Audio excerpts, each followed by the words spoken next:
Copa কৃষি উৎপাদক farmers producer company লিমিটেডের চামটিবাগান শাখার পক্ষ থেকে আধুনিক প্রযুক্তি ব্যবহার করে ড্রোন টেকনোলজির মাধ্যমে জমির ফসলে স্প্রে করে একটি প্রদর্শনী পরীক্ষামূলক আয়োজনের ব্যবস্থা করেন নলহাটি 2 নম্বর ব্লকের বাড়া 1 নম্বর পঞ্চায়েত এলাকায়।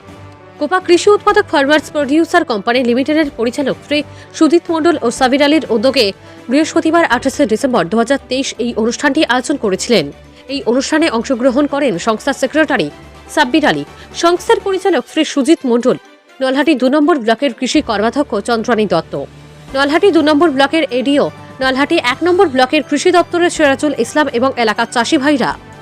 এই অনুষ্ঠানের মাধ্যমে কৃষকদের পরীক্ষামূলকভাবে দেখায় ড্রোনের মাধ্যমে জমিতে কিভাবে স্প্রে করা হবে। এতে চাষি ভাইদের সময় এবং খরচ সাশ্রয় হবে, এমনকি জমির শস্য ফসল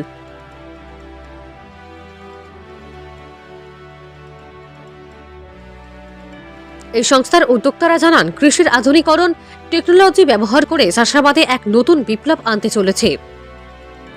বিস্তারিত শুনব এই সংস্থার পরিচালক শ্রী সুজিত মণ্ডলের মুখ থেকে।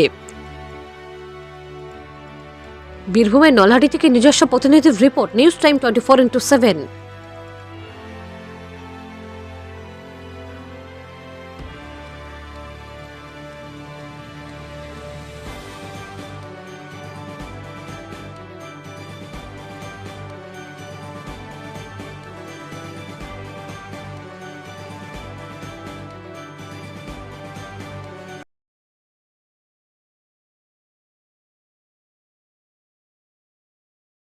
আপনার আমার নাম হচ্ছে সুজিত মণ্ডল।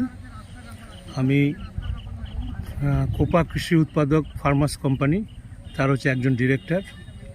তো এখানে আমরা এসেছি ড্রোন টেকনোলজি ইন্ট্রোডিউস করার জন্য। এখানে ড্রোন কীভাবে স্প্রে করা হবে, সেখানে কিভাবে এটা কোন ওষুধ দেব, সঙ্গে কিভাবে স্প্রে করব। আমরা এখানে সর্ষে ক্ষেতে স্প্রে করছি, এখানে 1 একর জমিতে। আমরা এখানে 3 রকম ওষুধ দিচ্ছি। এখানে আমাদের গ্রিন লাইফ কোম্পানির ওষুধ অ্যাজিক্সট্রোবিন প্লাস প্রোথেনল প্লাস একটি পিজিআর এবং ব্যাকটেরিয়ানাশক। তো ড্রোন টেকনোলজির মাধ্যমে আমাদের যে স্প্রেটা হবে সেটা মসৃণভাবে এবং 1 একরে মাত্র 10 মিনিটে হয়ে যাবে। এতে ওষুধের সাশ্রয় হবে এবং জল খুবই কম লাগবে। 10 থেকে 15 লিটার 1 একর জমিতে জল কমপ্লিট হয়ে যাবে টোটাল স্প্রে। এবং আমরা যারা এখানে দর্শকরা দেখবেন খুবই খুশি। এই ড্রোন টেকনোলজি ওনারা বললেন ওরা ইউজ করবেন আগামী দিনে। এবং এখানে উপস্থিত ছিলেন আমাদের কোপা সেক্রেটারি সাবির আলী মহাশয়, সঙ্গে ছিলেন প্রোগ্রেসিভ ফার্মার এখানকার আব্দুল সালাম মহাশয়, এবং এখানে কৃষি কর্মাধ্যক্ষ ব্লকের উনি ছিলেন। আর সঙ্গে ছিলেন আমাদের নলহাটি 2 এর এডিও মিস্টার তরফদার, উনিও খুব প্রশংসা করলেন এবং আমাদের অভিনন্দন জানান আগামী দিনের কাজের জন্য। ধন্যবাদ।